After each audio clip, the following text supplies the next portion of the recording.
قرآن کریم میں قوم شعیب علیہ السلام کے 3 طرح کے عیوب کا تذکرہ ملتا ہے۔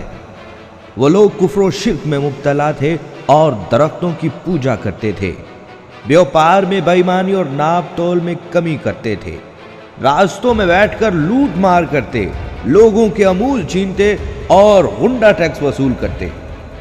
قوم شعیب کا انجام۔ بسم اللہ الرحمن الرحیم۔ السلام علیکم خواتین و حضرات، آج کا جو موضوع ہے وہ قوم شعیب ہے، جنہیں اہل مدین بھی کہا جاتا ہے۔ اس قوم کا تذکرہ قرآن کریم میں ملتا ہے۔ یہ ایک نافرمان، سرکش اور گنہگار قوم تھی جو بہت بے ایمان تھی، اور غنڈہ گردی کرنے والی اس قوم نے لوگوں کو اپنے پیغمبر سے دور کرنے کی کوشش کی، اللہ کے احکامات کو سرعام جھٹلایا، اور پھر اللہ نے ان کی پکڑ کی۔ انہیں ایک زبردست زلزلے نے آ لیا اور قوم کی تباہی رہتی دنیا تک لوگوں کے لیے عبرتناک سبق بن گئی۔ قوم شعیب کا قصہ ہمیں درس دیتا ہے کہ زندگی ایمانداری سے گزارنی چاہیے۔ قوم شعیب کے قصے سے ہم یہ سیکھتے ہیں کہ اللہ کی نافرمانی کی بہت بڑی سزا ملتی ہے۔ ہمیں ہر وقت اپنے اعمال کا جائزہ لیتے رہنا چاہیے اور خلق خدا کو ستانے سے گریز کرنا چاہیے۔ لہٰذا آئیے ہم سب اللہ کی اطاعت کریں اور اس کے احکامات پر عمل کرنے کی کوشش کریں، تاکہ اللہ تعالیٰ کی رحمت اور عنایات سے ہم ہمیشہ مستفید ہو سکیں۔ قوم شعیب کون تھی؟ ان کے بڑے بڑے گناہ کون سے تھے؟ ان کے پیغمبر کون تھے؟ قوم شعیب اور حضرت موسیٰ علیہ السلام کا آپس میں کیا تعلق تھا؟ ان سب کے بارے میں تفصیل سے جاننے کے لیے آپ ہمارے ساتھ رہیں، اور آپ سے گزارش ہے کہ ویڈیو کو آخر تک لازمی دیکھیے گا۔ ناظرین، مدین ایک قبیلے کا نام ہے اور اسی قبیلے کے سبب بستی کا یہ نام مشہور ہو گیا۔ دراصل حضرت ابراہیم علیہ السلام کے ایک بیٹے کا نام مدین تھا، اور ان کی نسل کو اہل مدین کہا جاتا ہے، اور وہ حضرت ابراہیم علیہ السلام کی تیسری بیوی قطورہ کے بطن سے تھے، اور اسی لیے یہ خاندان بنی قطورہ کہلاتا ہے۔ حضرت ابراہیم علیہ السلام کے بیٹے مدین اپنے اہل و عیال کے ساتھ اپنے سوتیلے بھائی حضرت اسماعیل علیہ السلام کے قریب ہی حجاز میں آباد ہو گئے تھے۔ حجاز میں ایک شہر یترو یعنی شعیب کا شہر، اسے مدین شعیب بھی کہتے ہیں۔ مدین کا اصل علاقہ حجاز سے شمال مغرب اور فلسطین کے جنوب میں بحیرہ احمر اور خلیج عقبہ کے کنارے پر واقع تھا۔ اہل مدین کا تعلق سلسلہ بنی اسرائیل سے نہیں ہے۔ اہل مدین دراصل ابراہیم کے صاحبزادے مدین کی اولاد میں سے ہیں۔ عرب کے دستور کے مطابق جو لوگ کسی بڑے شخص کے ہاتھ پر مشرف با اسلام ہوتے ہیں، وہ اسی کی طرف منسوب ہو کر بنی فلاں کہلاتے ہیں۔ اس دستور کے مطابق عرب کا بڑا حصہ بنی اسماعیل کہلایا، اور اولاد یعقوب کے ہاتھ پر مشرف با اسلام ہونے والے لوگ بنی اسرائیل کہلائے۔ اسی طرح ابراہیم کے صاحبزادے مدین کے زیر اثر آنے والے لوگ بنی مدین کہلائے۔ اسی قبیلے کو اصحاب ایقا بھی کہا جاتا ہے۔ عرب کے جغرافیہ میں جو شاہراہ حجاز کے تاجروں کو شام، فلسطین اور مصر تک لے جاتی تھی، وہ بحیرہ قلزم کے مشرقی کنارے سے ہو کر گزرتی تھی۔ یہ سردی اور گرمی دونوں موسموں میں قریشی قافلوں کے لیے بڑی تجارتی سڑک تھی۔ قرآن مجید میں اسی سڑک کو امام مبین کہا گیا ہے۔ حضرت شعیب بھی اسی قبیلہ سے تعلق رکھتے تھے۔ حضرت شعیب علیہ السلام تیسرے عرب نبی ہیں جن کا اسم گرامی قرآن کریم میں بیان ہوا ہے، اور عرب انبیاء یہ تھے: حضرت ہود علیہ السلام، حضرت صالح علیہ السلام، حضرت شعیب علیہ السلام، اور حضرت محمد مصطفیٰ صلی اللہ علیہ وآلہ وسلم۔ قرآن کریم میں حضرت شعیب علیہ السلام اور ان کی قوم کا تذکرہ 11 مقامات پر آیا ہے۔ سورہ اعراف، سورہ ہود، سورہ حجر، سورہ شعراء اور سورہ عنکبوت میں آپ علیہ السلام کا ذکر موجود ہے۔ سورہ عنکبوت میں ارشاد ہوتا ہے: اور مدین کی طرف ہم نے ان کے بھائی شعیب کو بھیجا، اس نے کہا، اے میری قوم کے لوگو، اللہ کی بندگی کرو اور روز آخر کے امیدوار رہو، اور زمین میں مفسد بن کر زیادتیاں نہ کرتے پھرو۔ تفسیر حقانی کے مطابق آپ کا نسب نامہ شعیب بن سیفون بن ایفا بن ثابت بن مدین بن ابراہیم ہے۔ اصحاب ایکا یعنی جھنڈ والے، عربی میں لفظ ایکا ان سرسبز و شاداب جھاڑیوں کو کہتے ہیں جو ہرے بھرے درختوں کی وجہ سے جنگلوں میں ہوتی ہیں۔ مدین کی آبادی بحیرہ قلزم کے مشرقی کنارے اور عرب کے شمال مغرب میں اسی جگہ آباد تھی جسے شام کے متصل حجاز کا آخری حصہ کہا جاتا ہے۔ نہروں اور آبشاروں کی کثرت نے اس علاقے کو اس قدر خوبصورت بنا رکھا تھا۔ وہاں میوے دار درختوں اور پھولوں کے اس قدر باغات تھے کہ اگر کوئی آدمی باہر سے دیکھے تو ایک جھنڈ نظر آتا تھا۔ تو اس مناسبت سے اہل مدین کو اصحاب ایکا بھی کہا گیا، اور بعض کے نزدیک یہ قبیلہ 2 حصوں میں بٹ گیا تھا۔ شہر کے رہنے والے اہل مدین کہلاتے اور دیہات کے رہنے والے اصحاب ایکا کہلاتے تھے۔ اس سے شعیب علیہ السلام کی قوم اور بستی مدین کے اطراف کے باشندے مراد ہیں۔ مفسرین کا اس میں اختلاف ہے کہ مدین اور اصحاب ایکا دونوں ایک ہی قبیلہ کے نام ہیں یا الگ الگ قبیلہ تھے۔ بعض کا خیال ہے کہ دونوں جدا جدا قبیلہ تھے، مگر راجح یہی ہے کہ دونوں ایک ہی قبیلے کے نام ہیں۔ حافظ عماد الدین ابن قصیر کا خیال ہے کہ یہاں ایکا نام ایک درخت کا تھا۔ اہل قبیلہ چونکہ اس درخت کی پوجا کرتے تھے، لہٰذا اسی نسبت سے مدین کو اصحاب ایکا کہا گیا ہے۔ اصحاب الایکا نسبی نام نہیں بلکہ مذہبی نام ہے۔ نسبی نسبت سے یہ قبیلہ مدین کہلایا۔ اصحاب الایکا سے مراد حضرت شعیب علیہ السلام کی قوم ہے۔ وہ جنگلوں، باغوں اور پھلدار درختوں کے مالک تھے، اور الایکا سے مراد درختوں کا جھنڈ ہے۔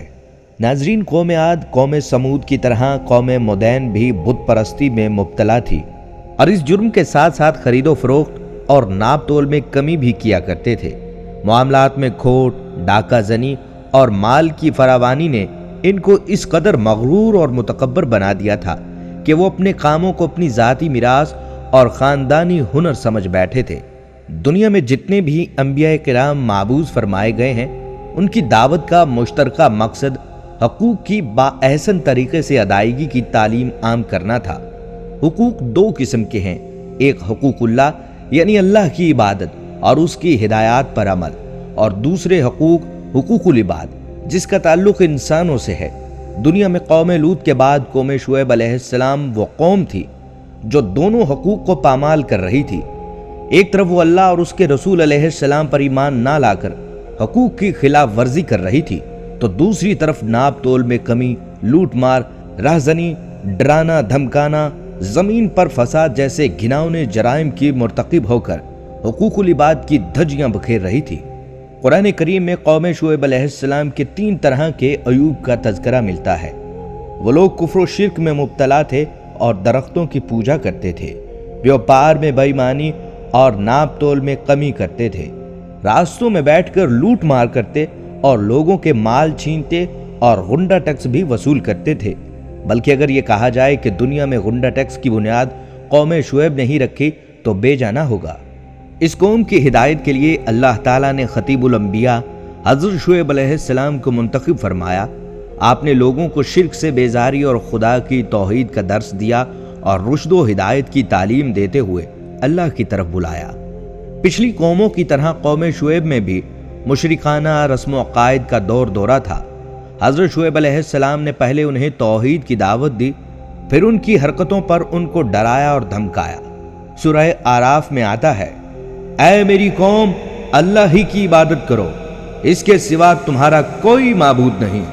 تمہارے پاس پروردگار کی طرف سے نشانی آ چکی ہے، تو تم ناپ تول پوری طرح کیا کرو اور لوگوں کی چیزیں کم نہ دیا کرو، اور زمین میں اصلاح کے بعد خرابی نہ کرو۔ اگر تم صاحب ایمان ہو تو سمجھ لو کہ یہ بات تمہارے حق میں بہتر ہے، اور ہر راستے پر مت بیٹھا کرو۔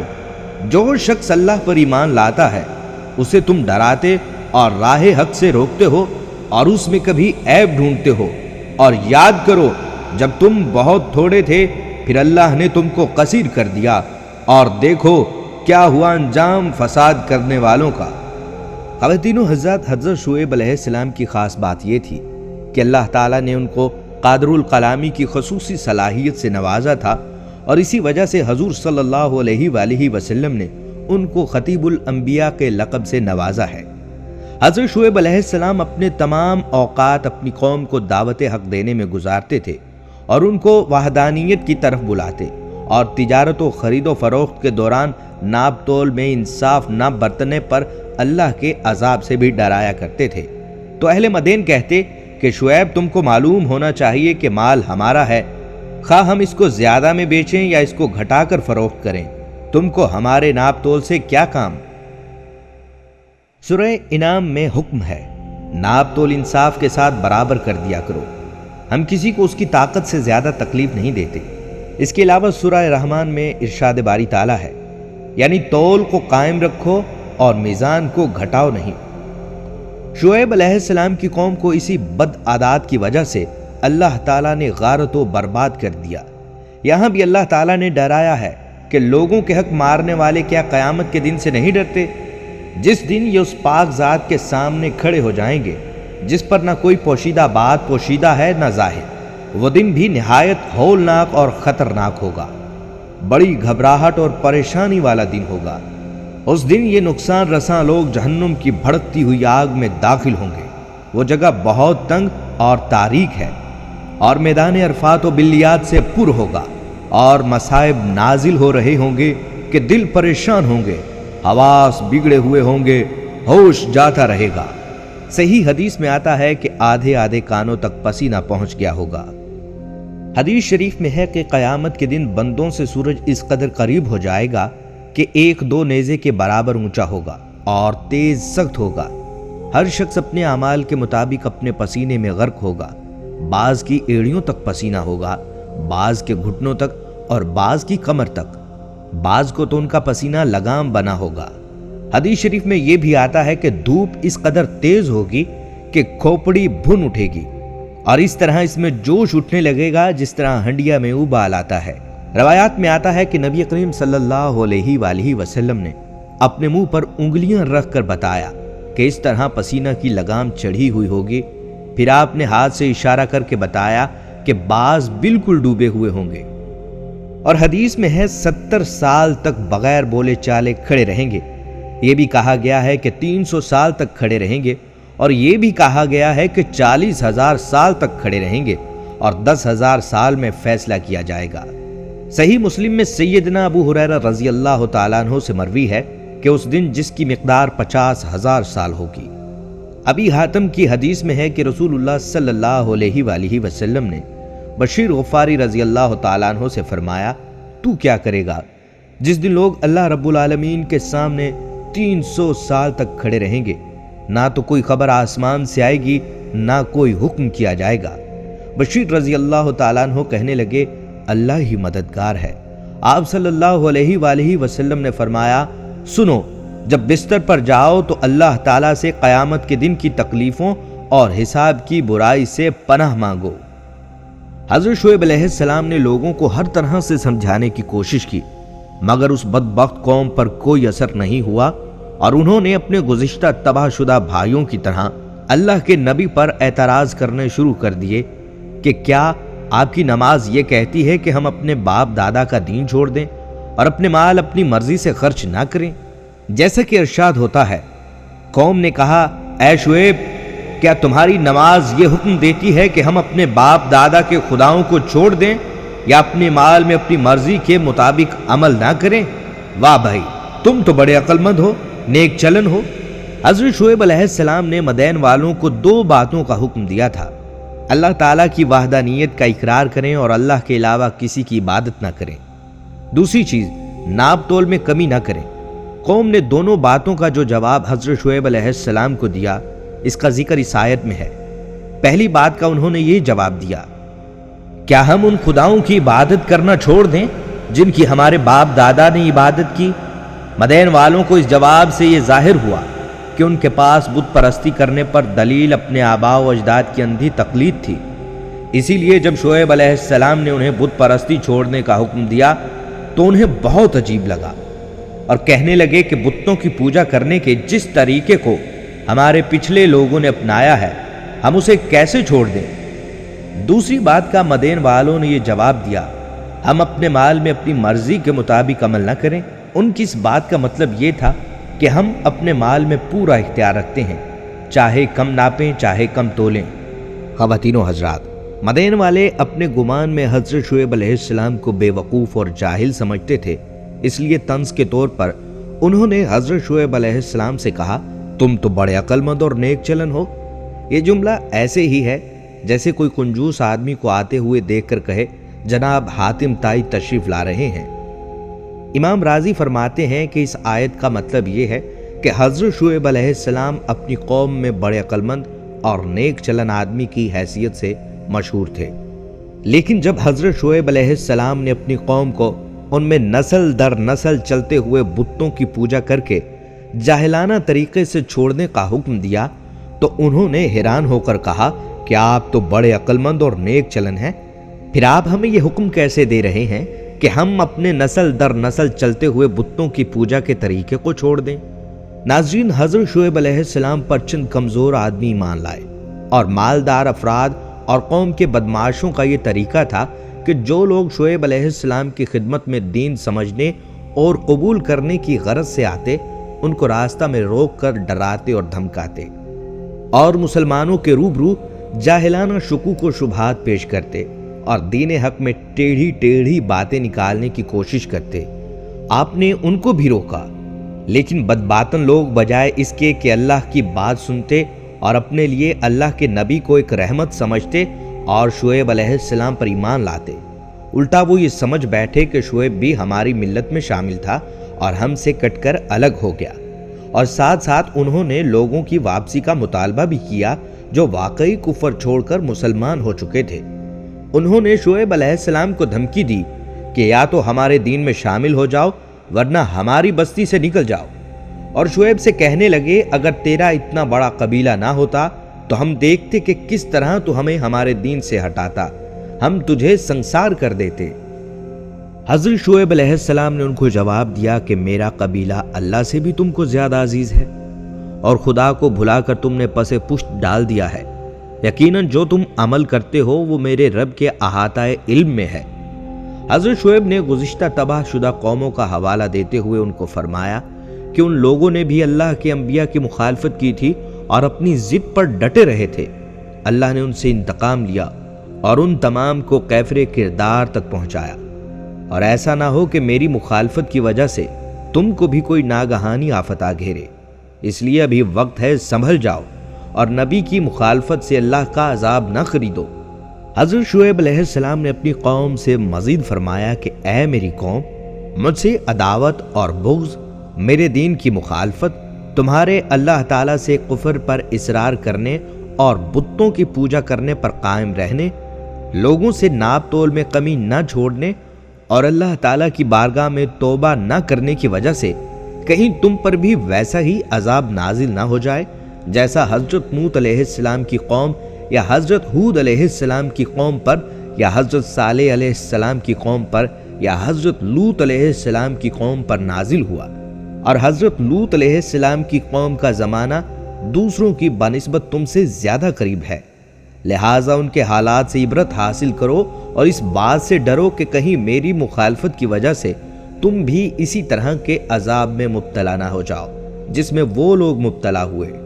ناظرین، اتنی واضح نصیحت کے باوجود ان لوگوں نے نہ تو بت پرستی چھوڑی اور نہ ہی ناپ تول درست کیا، بلکہ الٹا وہ اپنے محسن کے دشمن ہو گئے اور کہنے لگے یا تو ہمارے دین میں واپس آ جاؤ یا ہماری بستی سے نکل جاؤ۔ اس کے ساتھ ہی ان کی قوم کے وہ سردار جو کافر تھے کہنے لگے اگر تم شعیب کے پیچھے چلے تو یاد رکھو اس صورت میں تمہیں سخت نقصان اٹھانا پڑے گا۔ حضرت شعیب علیہ السلام نے دیکھا کہ اب ان سے کوئی امید نہیں اور میں ان میں سے ہر کسی کو سمجھا چکا ہوں، تو آخری فیصلہ سنا دیا، اے میری قوم، تم اپنی حالت پر عمل کرتے رہو اور میں اپنی حالت پر عمل کر رہا ہوں، تھوڑے دنوں میں ہی معلوم ہو جائے گا کہ کس پر رسوا کن عذاب آتا ہے اور کون جھوٹا اور کون سچا ہے۔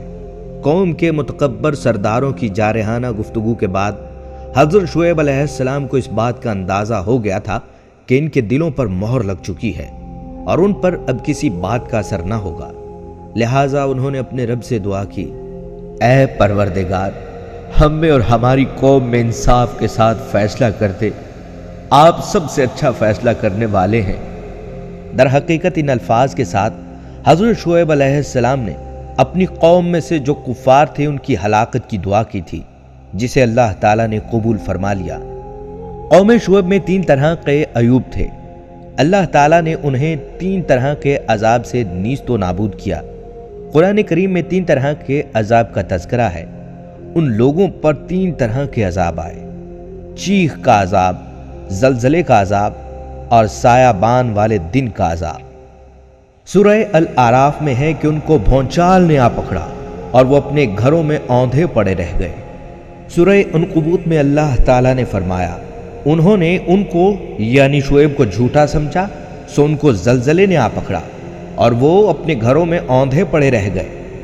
سورہ ہود میں چنگھاڑ کے ذریعے عذاب کا ذکر آیا ہے، کیونکہ یہ لوگ اپنے نبی کا مذاق اور تمسخر اڑایا کرتے تھے۔ اللہ تعالیٰ نے ایک فرشتے کے ذریعے اس قوم پر ایک چیخ لگوائی جس سے ان کے کلیجے پھٹ گئے۔ سورہ ہود کی آیت نمبر 94 میں ہے، اور جو ظالم تھے ان کو چنگھاڑ نے آ دبوچا تو وہ لوگ اپنے گھروں میں اوندھے پڑے رہ گئے۔ سورہ شعراء میں بادل کے عذاب کا تذکرہ ہے جو ان کی خواہش کا نتیجہ تھا۔ انہوں نے کہا تھا، تم ان میں سے ہو جن پر جادو کر دیا جاتا ہے، اور تم تو صرف ہماری طرح کے آدمی ہو، اور ہمارا خیال ہے کہ تم جھوٹے ہو۔ اگر تم سچے ہو تو ہم پر آسمان سے ایک ٹکڑا لا کر گراؤ۔ چونکہ انہوں نے عذاب جھٹلایا تو انہیں بادل والے دن کے عذاب نے پکڑ لیا۔ وہ بڑے بھاری دن کا عذاب تھا۔ علامہ ابن کثیر رحمۃ اللہ علیہ فرماتے ہیں کہ اللہ تعالیٰ نے ان پر پہلے تو سخت گرمی مسلط فرمائی اور 7 دن مسلسل ان پر ہوا بند رکھی، جس کی وجہ سے پانی اور سایہ بھی ان کی گرمی کو کم نہ کر سکا اور نہ ہی درختوں کے جھنڈ کام آئے۔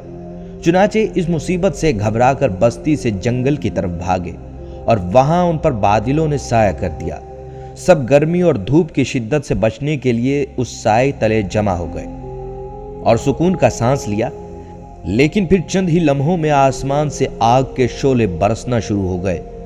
زمین زلزلے سے لرزنے لگی اور پھر آسمان سے ایک سخت چنگھاڑ آئی تو اس نے ان کی روحوں کو نکال دیا، کلیجے پھٹ گئے اور جسموں کو تباہ و برباد کر دیا اور سب اوندھے گر پڑے۔ سورہ ہود میں اللہ تعالیٰ نے اس طرح فرمایا کہ خوب سن لو، مدین بھی رحمت سے اسی طرح دور کیے گئے جس طرح سمود رحمت سے دور کیے گئے تھے۔ تفسیر حقانی میں آیا ہے کہ آخر اس قوم کا وقت بھی قریب آ گیا تھا۔ خدا تعالیٰ نے ان پر دھواں سا اٹھایا جن کی گرمی دلوں کو کباب کرتی تھی۔ یہ دھواں جس کو ذلہ سے تعبیر کیا گیا ہے، وہاں کی زمین اور پہاڑوں کا دھواں تھا جو بوقت زلزلہ پیدا ہوتا تھا۔ ادھر خدا نے زلزلہ بھیجا جس نے تھوڑی دیر میں ان کو ہلاک کر دیا۔ پھر تو وہ اپنے گھروں میں اوندھے پڑے ہوئے تھے۔ ایسی آسمانی مصیبت کے وقت مہیب آواز بھی پیدا ہوئی اور اوپر سے دھوئیں کا ابر آشی اور نیچے سے عظیم زلزلہ، اور اس پر ہیبت ناک آواز بری موت کا سامان تھا جس کے تصور سے دل لرز جاتا تھا۔ ایسی حالت میں انسان کی عادت ہے کہ وہ اپنا منہ چھپائے پھرتا ہے اور زمین کو پکڑتا ہے۔ اس قوم نے بھی ایسا ہی کیا جو اوندھے کے اوندھے پڑے ہوئے جان نکل گئی۔ حضرت شعیب علیہ السلام اور ان کے ہاتھ پر بیت لانے والے اس بلا سے محفوظ رہے۔ پھر شعیب علیہ السلام نے اس قوم کو اوندھا پڑا اور ان کے گھروں کو اجڑا اور لاوارث دیکھا، گویا ان کے گھروں میں کوئی بسا ہی نہ تھا۔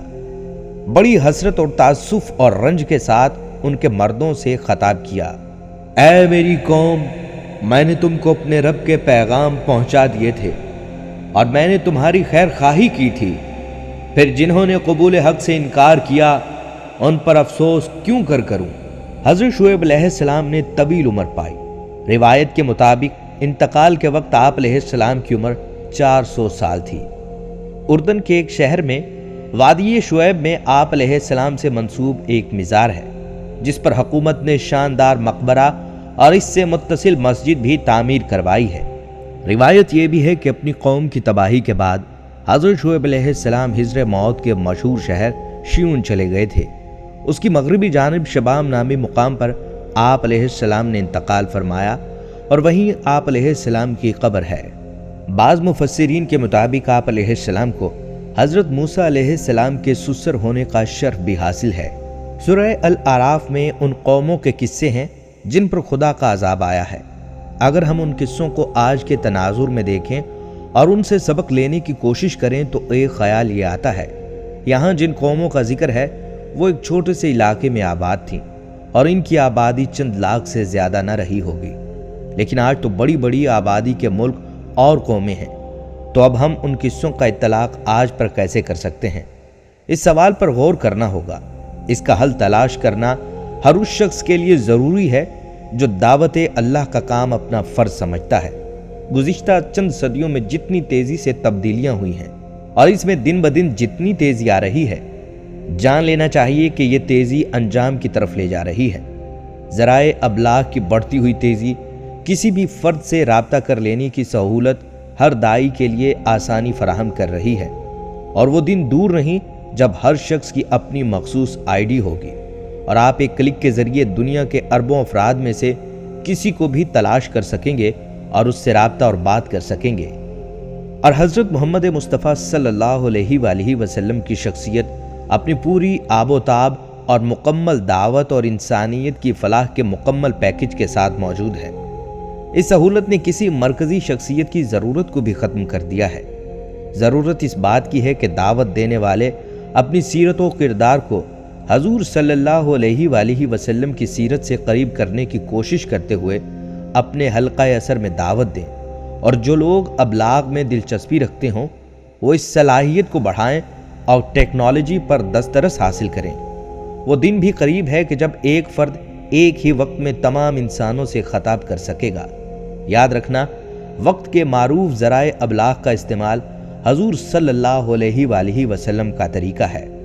آپ صلی اللہ علیہ وآلہ وسلم کے زمانے میں جبل ابو القیس لوگوں تک بات پہنچانے کا ذریعہ تھی۔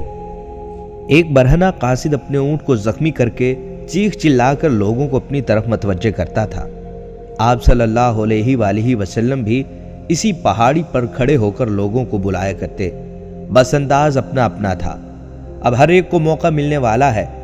گو کہ ابلاغ کی تیزی کا سارا انتظام شیطان کے بھائیوں کے ہاتھ میں ہے، لیکن بالآخر یہ سب استعمال ہوں گے انسانوں پر خدا کی آخری حجت کو پوری کرنے کے لیے انشاءاللہ۔ سورہ الاعراف آیت 94 سے 96 میں ارشاد ہوا، کبھی ایسا نہیں ہوا کہ ہم نے کسی بستی میں نبی بھیجا ہو اور اس بستی کے لوگوں کو پہلے تنگی اور سختی میں مبتلا نہ کیا ہو، اس خیال کہ شاید وہ عاجزی پر اتر آئیں، پھر ہم نے ان کی بدحالی کو خوشحالی سے بدل دیا، یہاں تک کہ وہ خوب پھلے پھولے اور کہنے لگے ہمارے اسلاف پر بھی اچھے اور برے دن آتے ہی رہے ہیں۔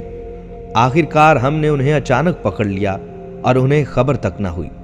اگر بستیوں کے لوگ ایمان لاتے اور تقوی کی روش اختیار کرتے تو ہم ان پر آسمان اور زمین سے برکتوں کے دروازے کھول دیتے، مگر انہوں نے تو جھٹلایا، لہٰذا ہم نے اس بری کمائی کے حساب میں انہیں پکڑ لیا جو وہ لوگ سمیٹ رہے تھے۔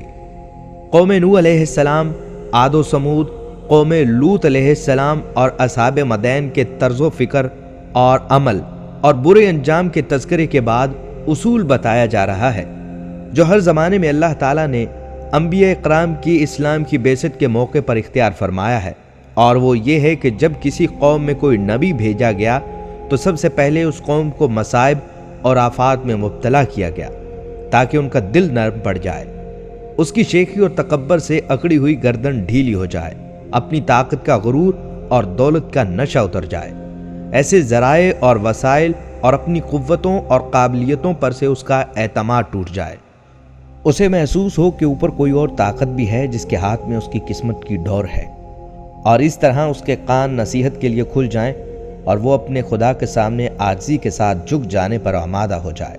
لیکن جب سختی اور تنگی میں اس کا دل قبول حق کی طرف مائل نہیں ہوتا تو اس کو خوشحالی کے فتنے میں مبتلا کر دیا جاتا ہے، اور یہاں سے اس کی بربادی کی ابتدا ہوتی ہے۔ جب وہ نعمتوں سے مالا مال ہونے لگتی ہے تو اپنے برے دن بھول جاتی ہے اور سمجھتی ہے کہ حالات کے اتار چڑھاؤ اور قسمت کے بناؤ اور بگاڑ میں کوئی حکمت نہیں، اور نہ ہی ہمارے لیے کوئی سبق ہے، اور نہ ہی اس اتار چڑھاؤ کا تعلق ہمارے اخلاق و کردار سے ہے، بلکہ یہ سب کچھ تو قانون فطرت اور طبیعیات کے مطابق ہے۔ ان کی وجہ سے کوئی اخلاقی سبق لینا، ایک دوسرے کو نصیحت کرنا یا کسی کی نصیحت قبول کرنا اور خدا کے سامنے آہوزاری کرنا اور گڑ گڑانا صرف ایک نفسیاتی بیماری اور کمزوری ہے جو مصیبتوں کے پڑنے پر کچھ لوگوں کو ہو جاتی ہے۔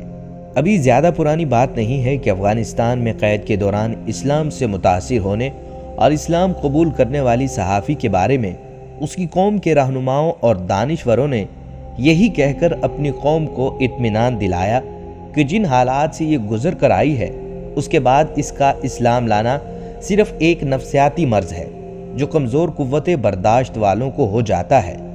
یہ معاملہ قوموں کی طرح افراد کے ساتھ بھی پیش آتا ہے، انہیں بھی تنگی اور سختی کے امتحان میں ڈالا جاتا ہے، لیکن جو لوگ اسے صرف حالات کا الٹ پھیر اور معمول کی بات سمجھتے ہیں ان کی ذہنی کیفیت کا نقشہ نبی کریم صلی اللہ علیہ وآلہ وسلم کی حدیث میں کھینچا گیا ہے۔ مصیبت مومن کی اصلاح تو کرتی چلی جاتی ہے، یہاں تک کہ وہ جب اس بھٹی سے نکلتا ہے تو ساری کھوٹ سے صاف ہو کر نکلتا ہے، لیکن منافق کی حالت گدھے کی جیسی ہوتی ہے جو کچھ نہیں سمجھتا کہ اس کے مالک نے اسے کیوں باندھا تھا اور کیوں چھوڑ دیا۔ بہت سے لوگ ایسے بھی ہیں جو مصیبت اور تنگی میں اللہ کو یاد کرتے ہیں، لیکن جب آسانی اور فراخی آتی ہے تو خدا کو بھول جاتے ہیں۔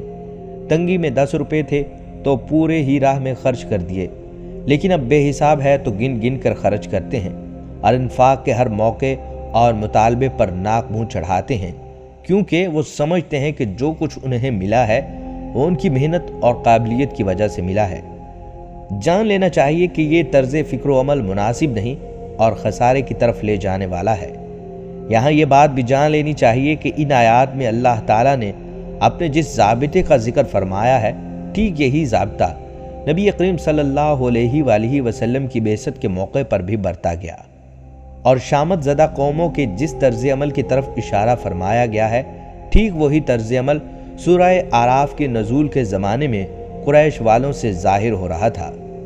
حدیث میں عبداللہ بن مسعود اور عبداللہ بن عباس دونوں کی متفقہ روایت ہے کہ نبی صلی اللہ علیہ وآلہ وسلم کی بعثت کے بعد جب قریش کے لوگوں نے آپ صلی اللہ علیہ وآلہ وسلم کی دعوت کے خلاف سخت رویہ اختیار کرنا شروع کیا تو آپ صلی اللہ علیہ وآلہ وسلم نے دعا کی، اے اللہ، یوسف علیہ السلام کے زمانے میں جیسا 7 سالہ قحط پڑھا ویسے ہی قحط سے ان لوگوں کے مقابلے میں میری مدد فرما۔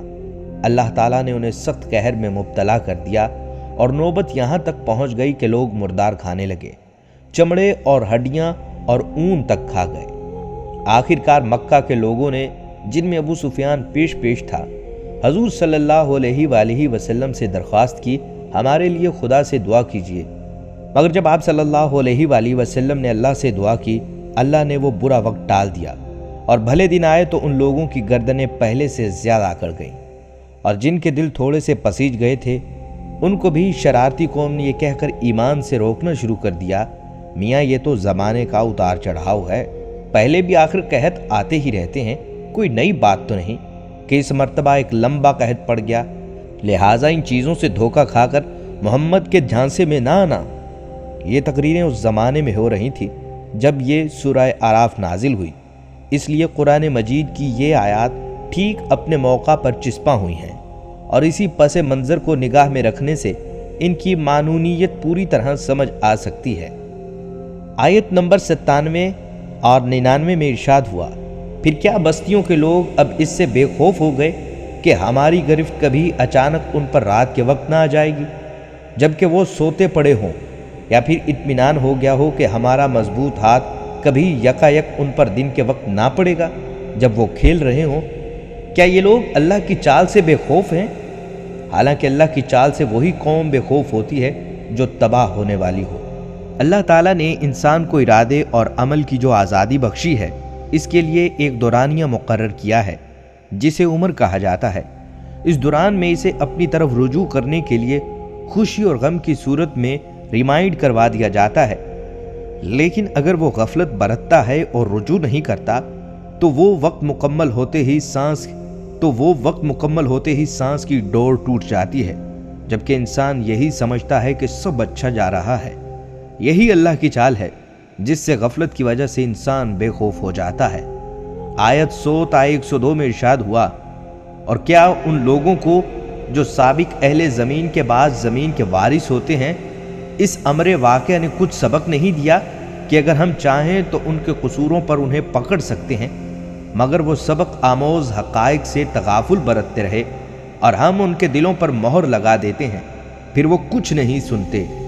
یہ قومیں جن کے ہم قصے سنا رہے ہیں تمہارے سامنے مثال میں موجود ہیں، اور ان کے لیے رسول کے پاس کھلی کھلی نشانیاں لے کر آئیں، مگر جس چیز کو وہ ایک دفعہ جھٹلا چکے تھے پھر وہ اسے ماننے والے نہ تھے۔ دیکھو، اس طرح ہم منکر حق کے دلوں پر مہر لگا دیتے ہیں۔ ہم نے ان میں سے اکثر میں کوئی پاس عہد نہ پایا بلکہ اکثر کو فاسق ہی پایا۔ یہ ایک تاریخی حقیقت ہے کہ تاریخ سے کوئی سبق نہیں لیتا۔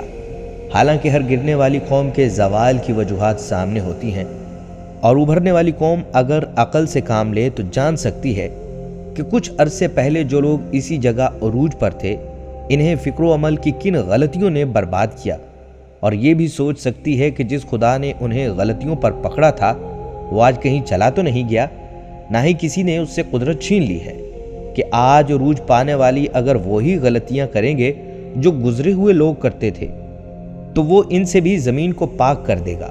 اور ہوتا یہ ہے کہ جب وہ تاریخ سے سبق نہیں لیتے اور اپنے آپ کو خواب غفلت میں ڈالتے رہتے ہیں تو پھر خدا کی طرف سے بھی انہیں سوچنے اور سمجھنے اور کسی نصیحت کرنے والے کی بات سننے کی توفیق نہیں ملتی۔ خدا کا قانون فطرت یہی ہے کہ جو اپنی آنکھیں بند کر لیتا ہے چمکتے سورج کی روشنی سے بھی محروم ہی رہتا ہے، اور جو خود نہیں سننا چاہتا پھر اسے کوئی کچھ بھی سنا دے وہ نہیں سنتا۔ اس کی وجہ یہ بتائی گئی ہے کہ یہ عہد کی پابندی نہیں کرتے۔ یہ عہد کیا ہے؟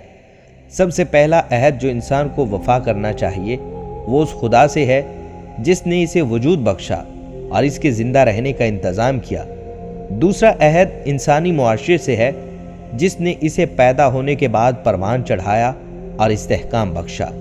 تیسرا عہد وہ ہے جو ہر شخص مصیبت اور پریشانی کے لمحوں میں یا جب اس پر اچھے جذبات کا غلبہ ہو اپنے خدا سے کرتا ہے۔ یاد رکھیں، جو انسان اپنے خالق سے وفادار نہیں، اس سے کیے ہوئے عہد کو پورا نہیں کرتا، پھر وہ کسی سے بھی وفا نہیں کرے گا، کسی سے بھی کوئی عہد پورا نہیں کرے گا، کسی کی عہد کا پابند نہیں ہوگا۔ اگر آپ اسے عہد کا پابند دیکھتے ہیں تو جان لیں یہ اسی وقت تک پابندی کرے گا جب تک اس کا اپنا فائدہ ہو۔ جہاں نقصان کا امکان ہو وہ دغا دے جائے گا۔ ناظرین کرام، قرآن مجید میں جہاں بہت سارے نبیوں کے قصے بیان کیے گئے ہیں وہیں جلیل القدر نبی حضرت موسیٰ علیہ السلام کا قصہ اس میں سب سے زیادہ مفصل طور پر بیان کیا گیا ہے۔ حضرت موسیٰ علیہ السلام کی زندگی کے مختلف پہلو مختلف مراحل میں قرآن مجید کی مختلف صورتوں میں آئے ہیں۔ ان کی زندگی کا ایک واقعہ وہ بھی تھا جب آل فرعون نے ان کی جان لینے کا ارادہ کیا تھا، لیکن بروقت انہیں اطلاع ہو جاتی ہے اور وہ اپنی جان بچا کر علاقہ مدین کی طرف ہجرت کر جاتے ہیں۔ جب وہ مدین پہنچتے ہیں تو وہاں ایک کنویں کے پاس دو خواتین کو کھڑا ہوا پاتے ہیں جو انتظار کر رہی ہوتی ہیں کہ کنویں پر موجود لوگ اپنے مویشیوں کو پانی پلا کر چلے جائیں۔ حضرت موسیٰ علیہ السلام ان کی مدد کرتے ہیں اور ان کے جانوروں کو از خود پانی نکال کر پلا دیتے ہیں۔ سورہ قصص کی آیت نمبر 22 سے 30 تک میں آیا ہے، مصر سے نکل کر جب موسیٰ نے مدین کا رخ کیا تو اس نے کہا، امید ہے کہ میرا رب مجھے ٹھیک راستے پر ڈال دے گا۔ اور جب وہ مدین کے کنویں پر پہنچا تو اس نے دیکھا کہ بہت سے لوگ اپنے جانوروں کو پانی پلا رہے ہیں، اور ان سے الگ ایک طرف دو عورتیں اپنے جانوروں کو روک رہی ہیں۔ موسیٰ نے ان عورتوں سے پوچھا، تمہیں کیا پریشانی ہے؟ انہوں نے کہا، ہم اپنے جانوروں کو پانی نہیں پلا سکتی جب تک یہ چرواہے اپنے جانور نہ نکال لے جائیں، اور ہمارے والد ایک بوڑھے آدمی ہیں۔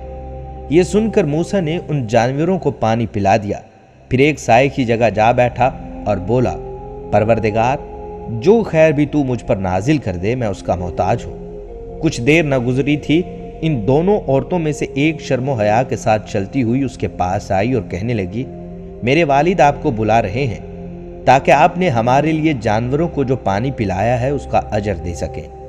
موسیٰ جب اس کے پاس پہنچا تو اپنا سارا قصہ سنایا تو اس نے کہا، کچھ خوف نہ کرو، کچھ خوف نہ کرو، اب تم ظالم لوگوں سے بچ نکلے ہو۔ ان دونوں عورتوں میں سے ایک نے اپنے باپ سے کہا، ابا جان، اس شخص کو نوکر رکھ لیجئے، بہترین آدمی ہے جسے آپ ملازم رکھ سکیں، وہی ہو سکتا ہے جو مضبوط اور امانت دار ہو۔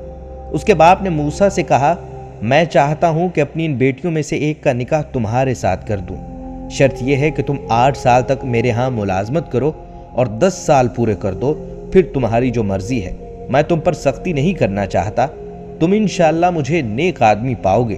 موسیٰ نے جواب دیا، یہ بات میرے اور آپ کے درمیان طے ہو گئی، ان دونوں مدتوں میں سے جو بھی مدت پوری کر دوں اس کے بعد پھر مجھ پر کوئی زیادتی نہ ہو، اور جو کچھ قول و قرار ہم کر رہے ہیں اس پر اللہ نگہبان ہے۔ جب موسیٰ علیہ السلام نے مدت پوری کر دی، وہ اپنے اہل و عیال کو لے کر چلا تو طور کی جانب اس کو ایک آگ نظر آئی۔ اس نے اپنے گھر والوں سے کہا، ٹھہرو، میں نے ایک آگ دیکھی ہے، شاید وہاں سے کوئی خبر لے آؤں یا اس آگ سے کوئی انگارہ ہی اٹھا لاؤں جس سے تم کو تاپ سکوں۔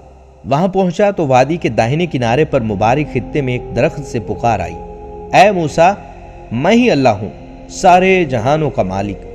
حضرت موسیٰ نے کوہ طور پر اللہ کی شان کا مظاہرہ کیا اور اللہ سے اللہ کے دیدار کی خواہش ظاہر کی، جس پر اس کے جلوے کی تجلی کو سہ نہ پائے اور بے ہوش ہو گئے۔ پھر اللہ کے حکم سے انہوں نے مصر واپسی کا ارادہ کیا اور وہاں فرعون اور اس کے حواریوں کے ساتھ ان کا معرکہ ہوا، باطل پر حق غالب آیا۔ حضرت موسیٰ علیہ السلام نے اپنے سے پہلے والے انبیاء کی سنت کو زندہ کرتے ہوئے اپنے فرض کو بخوبی نبھایا، اور یوں قوم شعیب کی طرح ایک اور سرکش قوم کا خاتمہ ہوا۔ اللہ تعالیٰ سے دعا ہے کہ اللہ ہمیں تباہ شدہ قوموں کے حال سے عبرت لینے اور اعمال صالحہ کرنے کی توفیق عطا فرمائے۔ ناظرین، یہ تھی ہماری آج کی ویڈیو۔ امید ہے کہ آپ کو ہماری آج کی ویڈیو پسند آئی ہوگی۔ اگر آپ کو ویڈیو پسند آئی ہے تو اس کو لائک کریں اور اپنے پیاروں اور دوستوں کے ساتھ ضرور شیئر کریں۔ کمنٹس میں آپ ہمیں بتائیں کہ آپ اور کن موضوعات پر ویڈیوز دیکھنا چاہتے ہیں۔ اس کے ساتھ ساتھ آپ کمنٹس میں ہم سے سوالات بھی پوچھ سکتے ہیں، لیکن یہ سب کرنے سے پہلے ہمارے چینل کو سبسکرائب کر لیں، بیل کے بٹن کو پریس کر دیں تاکہ ہماری آنے والی مزید معلوماتی ویڈیوز کا نوٹیفیکیشن آپ کو بر وقت مل سکے اور آپ علم کے خزانے سے مستفید ہو سکیں۔ اب ملاقات ہوگی اگلی ویڈیو میں، تب تک کے لیے اجازت دیجیے۔ اللہ ہم سب کا حامی و ناصر ہو، آمین۔